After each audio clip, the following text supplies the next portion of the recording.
Yes, salut! Alors, comme vous le savez, à l'atelier OLRC, on donne des cours de dessin, des cours de 3D en ce moment et des cours de scénario. Et voici le prof de scénario. Alors, je vais te laisser te présenter. Ça marche, ok, bah, prof, c'est déjà gentil. Donc, je m'appelle Damien et donc en fait, je suis venu ici là cette semaine en Suisse, donc je suis de France et je viens partager mon expérience de scénariste. Ça fait maintenant quelques années que j'exerce ce métier-là à temps plein. Et en fait, bah, pour vous parler de moi, peut-être vous parler comment je suis arrivé déjà chez Alain. Bah oui, déjà, c'est bizarre. C'est bizarre, tout à fait. Bah, moi, je n'ai pas grandi dans une famille chrétienne. J'ai pas eu d'éducation chrétienne. Et effectivement, il est arrivé à un moment donné dans ma vie où je suis tombé premièrement amoureux du cinéma. On va commencer par le début. Et je vais vous raconter l'histoire. J'avais 11 ans. Histoire vraie, alors je ne dirais pas le nom de la fille à l'époque parce que j'étais amoureux, c'était ma première amoureuse, elle s'appelait Céline, pour moi dire son prénom. Et à l'époque, on est allé au cinéma avec ma classe de 6e, donc en France, donc j'avais 11 ans. Et je suis parti là-bas, en fait, dans l'espoir de faire mon premier bisou avec cette fille. Ouais. C'est mignon. Et donc j'avais tous les copains qui mettaient la pression, j'avais préparé mes techniques, comment la fameuse, quand t'as 11 ans tu fais ce que tu peux. Hein. et donc je vais au cinéma et ce jour-là en fait c'était la sortie de Édouard aux mains d'argent. Donc voilà, je suis plus tout jeune. Hein. Ouais. Et ce jour-là en fait j'ai vraiment été complètement accaparé par l'histoire et vraiment transporté. Et ce jour-là j'ai su que je tombais amoureux du cinéma. Alors pour l'anecdote, j'ai jamais fait mon premier bisou avec Céline et elle n'est jamais devenue ma petite amie. Tu n'as même pas vu quand elle est partie. Voilà, exactement. Mais bon, j'avais fait un choix à ce moment-là. Et les années ont passé et j'ai vraiment nourri ce désir du cinéma, cet amour pour l'audiovisuel.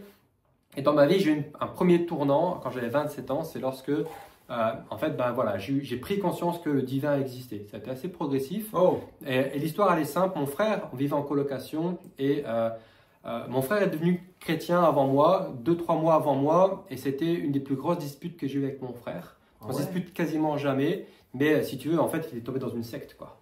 Avec un gourou qui s'appelait Jésus et les gens se servaient de ça. Et ça m'a vraiment, vraiment perturbé parce qu'on faisait la fête régulièrement et on picolait, il picolait plus, on faisait les soirées, et puis tout d'un coup, il avait vraiment changé et ça m'a pas plu du tout. Et peut-être 3-4 mois après, il fait son anniversaire, on était en janvier. Et là, il invite des copains et copines chrétiennes. Et là, moi, ça m'a un peu perturbé parce que j'imaginais des nonnes, j'imaginais, tu vois. Et quand je vis des chrétiens, je me dis super, la soirée pourrie, on va pas s'amuser. On va pas boire. Et on va pas boire. Et donc, on était à 3 dans la coloc, mon frère et moi et un ami. Et puis, bon, j'étais jeune et je vais pas tout raconter, mais lorsqu'il y a des soirées, qu'on buvait un coup, on avait tendance à dragouiller les filles qui venaient, pour dire ça proprement. Ouais. Et donc mon frère me dit, s'il vous plaît les gars, ce soir, déconnez pas, voilà, n'allez pas trop loin, respectez au moins ça. Ouais. Donc ces chrétiens arrivent, on est en préparation psychologique, de se dire, voilà, on va accueillir ces êtres étranges, qui sont les chrétiens, avec beaucoup de préjugés, et je ne blague pas dans ce que je dis, c'était vraiment mon état d'esprit. Ils sont venus et j'étais surpris parce qu'on avait de la vodka cannabis qu'on ramené d'Espagne à l'époque, et ils ont voulu goûter ça. Et je me dis, des chrétiens qui veulent goûter de la vodka cannabis, donc j'ai touché pour voir si c'était des vrais, tu vois. Et c'était des vrais. Et ils ont accepté de boire. Et il y a un premier préjugé qui est tombé. Je me dis, mince, en fait, c'est pas parce que tu es chrétien que tu as tellement de règles que tu fais plus rien. Et là, il y a une fille, Marissa, qui est du Venezuela, qui aimait le cinéma. On a parlé et elle m'a dit, vous voyez, le cinéma était déjà là. Elle m'a dit, est-ce que tu as déjà vu des mauvais films? Et je dis, oui, malheureusement, tout ça. Elle me dit, du coup, tu as perdu 2 heures de ton temps. Et je dis, exactement. Elle me dit, est-ce que tu es déjà allé à l'église pour toi? Je dis, bien sûr, je suis allé à des mariages, des enterrements. Elle me dit, non. Je dis, pour toi, est-ce que tu as déjà fait ça? Alors je dis, non, c'est vrai que je suis jamais allé à l'église pour voir ce que c'était. Elle me dit, écoute, viens demain. Et puis si c'est nul, c'est comme un mauvais film. Tu auras perdu 2 heures de ton temps. Mais si ça ne l'est pas, crois-moi, ça peut vraiment être... Et du coup, je dis, ok, pas de souci, je me prends au jeu. Elle était pertinente dans son argumentaire. Et le lendemain, je suis allé à l'église. Et donc, c'était une église évangélique. Ça a son importance parce que, si tu veux, les évangéliques, moi, quand je suis arrivé, c'est tous des sauvages. Ah bon? Ils sont là les bras en l'air, Jésus je t'aime, et tout, des chants, etc. tout ça. Et moi, ça m'a vraiment perturbé de dire, mais qu'est-ce qu'ils font en fait? Tu vois, il y avait de la joie partout. Et bien sûr, quand on va à une église la première fois, je me suis mis au dernier rang. Et pendant ce temps-là, j'étais pas très bien. Et il y avait la porte à côté et j'avais qu'une envie, c'est de me barrer. Ah bon? À ma droite, mon frère. À ma gauche, ma sœur qui était là. Et moi, donc, il y avait ça. Et donc, je regardais vers la porte, je me souviens Ta encore. sœur, elle est aussi tombée dans la secte? Ma sœur était tombée dans la secte, mais bien avant. Bon. Et donc, du coup, à ce moment-là, je regarde à droite, à gauche. Et en fait, du coup, je vois leur regard. Ils étaient tout contents parce que j'étais avec eux. Et je sais pas leur dire, ah, j'ai envie de me barrer, en fait, tu vois. Donc, j'étais pris au piège. Le temps passe. Et là, on arrive au temps de la prédication. Mais ça, j'avais déjà vu des prédications et j'avais beaucoup aimé. Parce que je croyais que Jésus, c'était un mec qui avait pigé beaucoup de trucs, quoi. Ouais. Et dans le plan philosophique, quand j'étudiais les leçons que je voyais dans les églises, il y avait des choses intéressantes. Donc j'écoute. J'arrive à la fin donc, de ce témoignage, je ne vais pas passer 3 heures dessus, mais quand j'arrive à ce moment-là, à la fin, on avait un invité qui venait du Congo et il dit maintenant, on va prier pour les gens, donc levez-vous, donc on se lève. Moi je me souviens, je baisse la tête, je joue avec mes pieds pendant que la personne prie. Et quand elle priait, elle disait, et maintenant tu ceci. Et maintenant, elle tutoyait en fait. Et là, tout d'un coup, elle dit, et maintenant tu es touché par la grâce. Et au moment où il dit ça, je sens dans ma nuque quelqu'un qui va me toucher. Arrête. Un vrai, comme vraiment qui appuie. Là, je suis surpris de ça. Je mets ma main, bien sûr, et je me retourne. Et bien sûr, il n'y a personne. Je suis au dernier rang et je sens ça. Oh. Et là, je me dis, il y a un truc bizarre qui se passe. Mais mon intelligence, je me dis, bah, c'est un peu comme, tu sais, tu es chez toi, sous ton plaid dans ton canapé, et puis tu as la pluie dehors, et puis tu as un frisson parce que tu vois, tu sais qu'il y a la pluie. Et là, je me dis, bah, comme il a dit toucher, peut-être que j'ai un nerf qui a bougé, quelque chose. Oui, j'essaie de trouver une solution. Oui, absolument, ça doit être ça. Donc, du coup, le problème, c'est qu'après ça, je m'assois, et puis je sens quelque chose comme si j'avais un coup de foudre amoureux, comme si j'avais vu la plus belle femme de ma vie, mon cœur qui commence à palpiter, et puis d'être vraiment content, tu vois. Je me dis, mais qu'est-ce qui se passe? Et là, je me dis, je suis dans une église, il y a une ambiance, il y a un mood. Oui, voilà, ça doit être ça. Et donc, du coup, bah, ça ne peut pas être autre chose que ça, forcément. Bien sûr, non. Le problème, c'est qu'après ça, donc la personne dit, est-ce qu'il y a des gens qui veulent qu'on prie pour eux? Et là, je me dis, on n'a jamais prié pour moi. Ouais. Et donc, du coup, là, il y a des gens qui lèvent la main, on était, je sais pas, une centaine dans l'église. Et là, dans ma tête, je me dis, en fait, j'aimerais bien qu'on prie pour moi. Dans ma tête. Le problème, c'est que le pasteur, il se tourne vers moi et il me dit, tu veux qu'on prie pour toi? Viens. Et là, ça devient compliqué à expliquer. Parce que le doigt dans la nuque, la sensation, etc. Mais là, comment ce mec-là, il répond à une question que je n'ai pas posée? Donc du coup, bah, forcément, je suis là complètement perdu. Donc du coup, je m'avance. Donc il prie le pasteur pour la première personne qui était là. Moi, je suis à côté, je me dis, mais qu'est-ce qui se passe? Et là, il prie pour moi. Je ne sais même plus ce qu'il dit. Et il voit dans mon regard que bah, je suis perdu. Je ne comprends pas. Mon cerveau qui analyse n'arrivait plus à analyser ce qui se passait. Je suis bloqué, il me regarde et il me dit, est-ce que tu veux accepter Jésus dans ta vie? Et je lui dis, non. Bah ouais. Je ne connais pas Jésus. Bah, il rigole, vraiment, c'est en vrai. Il me prend dans ses bras et dit, je t'aime quand même, tu vois. Il me prend, et ça le fait rire, je vais m'asseoir. Je passe la semaine à essayer d'expliquer ça, mais j'y arrive pas. Du coup, je retourne le dimanche d'après. Ah, t'es retourné? Ben, je voulais savoir s'il faisait pas ça à chaque fois, en fait. Ah ouais. Je vais voir le pasteur, je lui dis, t'es prêt si quelqu'un te touche. Ah ouais. Et je dis au pasteur, pourquoi est-ce que tu as fait ça? Et il me dit, écoute, ça a été une lutte pour moi, parce qu'on ne fait jamais ça. Quand quelqu'un arrive pour une première fois dans une église, jamais on lui dit, viens devant tout le monde pour qu'on prie pour toi, tu es sûr que la personne ne revient jamais. Bah oui. Alors effectivement, je suis resté dans cette église, il y avait quelque chose qui était particulier, et j'ai vu qu'au fur et à mesure des mois, ben, il faisait bien sûr jamais ça, parce que sinon les gens se barrent en courant. La dernière étape quand même, elle est importante pour moi, parce que jusque-là, j'ai cru au divin, et je ne croyais pas en Jésus. Et il m'a fallu dans la nature Non, pas la nature, il y avait quelqu'un. Parce qu'on m'a touché. Quelque chose, une force, une énergie. J'étais déjà plus sur le quelqu'un à ce moment-là. Je sentais que c'était trop personnel en fait. Parce que ce quelqu'un a touché, m'a fait connaître cette paix. Depuis là que tu penses. Ouais, voilà. Ah oui, bah oui. Mais pas avant. Avant, j'étais pas du tout chrétien. Pas croyant. Pardon, autant pour moi. Avant, je ne croyais en rien. Ouais. Mais ce jour-là, j'ai pris conscience que quelque chose s'était passé. Ça ne pouvait pas s'expliquer. Et en fait, bah, c'est simple. Hein. La façon, ça s'est passé très facilement. Au bout d'un an, j'étais dans ma voiture, je priais Dieu. Puis je dis, ouais, pourquoi la Bible, pourquoi Jésus, tout ça, qu'est-ce qu'il me dit, tu vois? Et à un moment donné, je dis, bah, je ne suis pas convaincu en fait. Et à ce moment-là, il y a un truc qui s'arrache de mon cœur. Vraiment. Je sens une détresse complète. Et là, je me dis, j'ai encore fait une bêtise. Et je dis à Dieu, non. Je retire ce que j'ai dit, mais trop tard. Je prie, je sens que je suis vide, comme s'il n'y avait plus de connexion du tout. Parce qu'il y a quelque chose depuis ce jour-là qui se passe. Voilà, ça faisait un an que je croyais en un divin, que j'allais même à l'église. Que ça te faisait du bien quand même. Et que ça me faisait du bien. Je voulais bien croire en Dieu, je lisais beaucoup la parole de Dieu, la Bible énormément, je lisais entre 1 heure et 2 heures par jour la Bible, parce que je voulais tout comprendre. Pour quelqu'un qui ne croit pas. J'y allais à fond, et là c'était ok pour Dieu. Mais Jésus, j'avais du mal à l'accepter comme ça. Cette année s'est passée, je suis donc dans ma voiture, je prie, et là je dis, pour moi Jésus, boum, ça s'arrache. Et là, 1 jour, 2 jours, 3 jours, plus rien. Je priais, il ne se passait rien. Et au bout d'une semaine, je suis là, j'étais désespéré, je me dis, mais quelle bêtise j'ai fait, est-ce que je peux rattraper ça? Et là, il y a une pensée forte dans ma tête qui arrive et qui me dit, bah tu vois, c'est ça Jésus. Si tu n'as pas Jésus, tu n'as pas moi. Et ce jour-là, j'ai compris que je ne pouvais pas avoir accès à Dieu sans Jésus. Et j'ai compris qui était Jésus.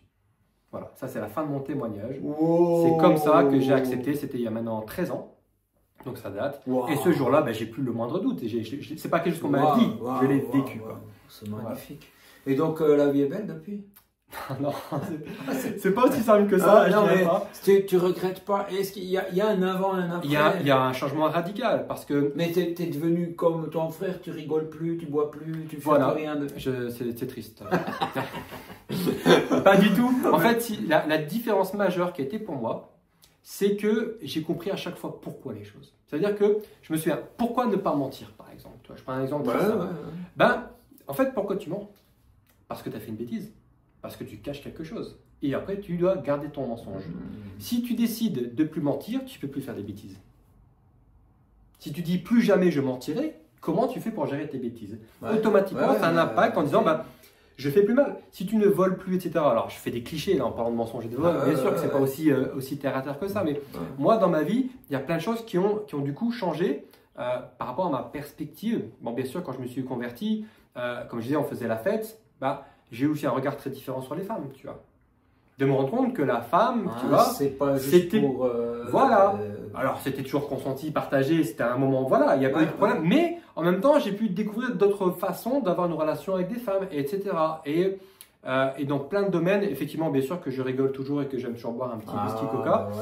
Mais ça bouge pas. Mais en fait, si tu veux, mes moteurs ont changé. Et j'ai découvert une chose aussi, c'est que la Bible n'est pas un code pénal. Moi, quand j'ai lu la Bible, je ne m'attendais pas à lire ça.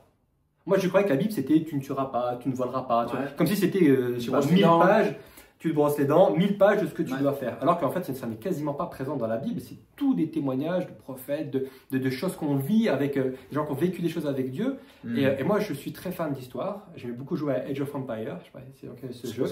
C'est un jeu de stratégie. Et en fait, les 3/4 de l'Ancien Testament, c'est Age of Empires. C'est avec les Assyriens, les Babyloniens, etc. Il y a tellement d'histoires intéressantes.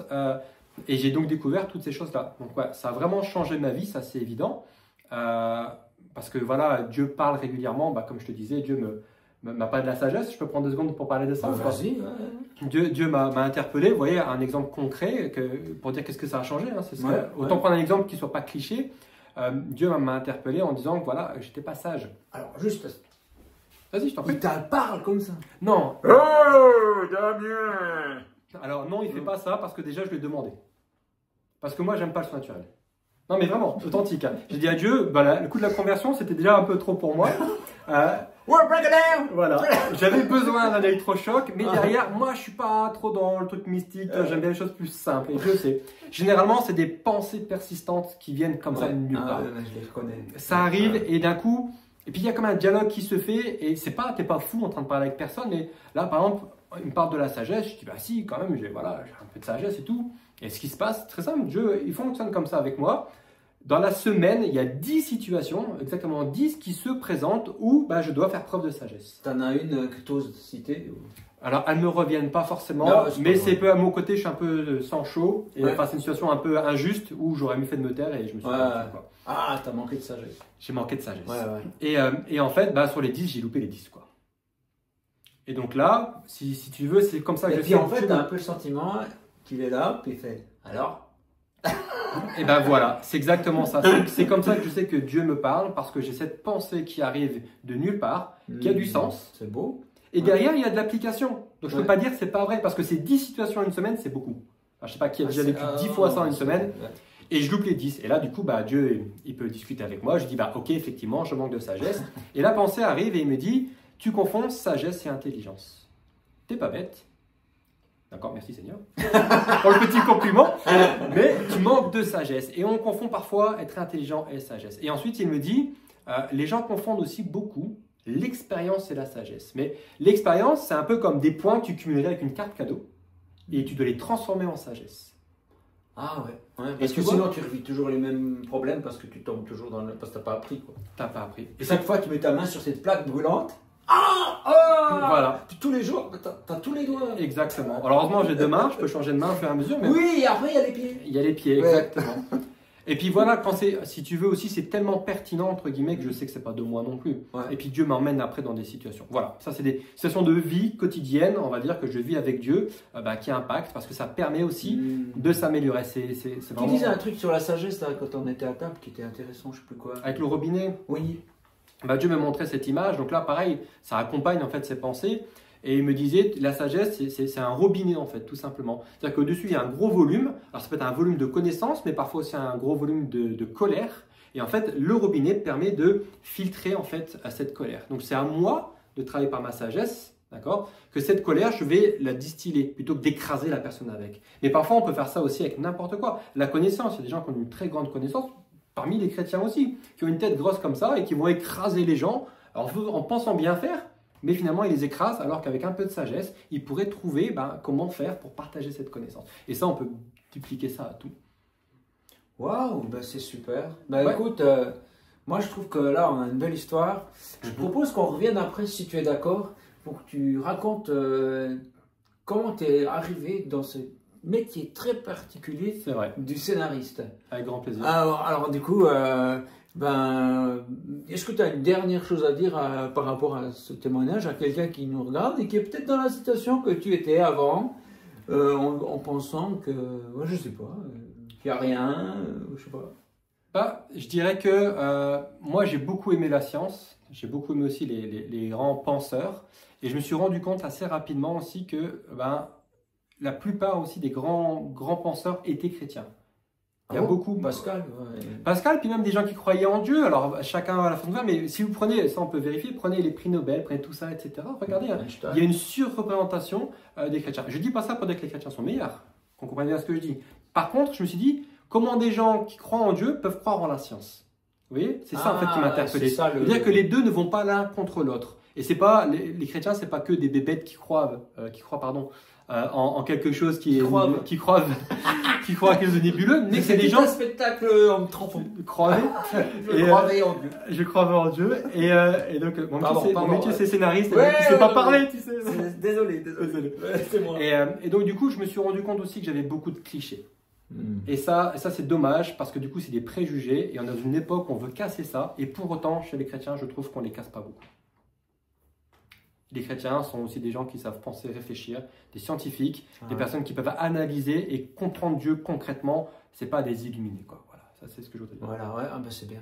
Donc chez les chrétiens, chez les non-croyants, par rapport aux chrétiens plutôt. Oui. Oui, bien sûr. Comme moi j'étais avant. Avant j'avais des clichés énormes sur les non-chrétiens. Bon voilà, parce que c'est façonné par tout un tas de choses. Mais je les avais, quoi.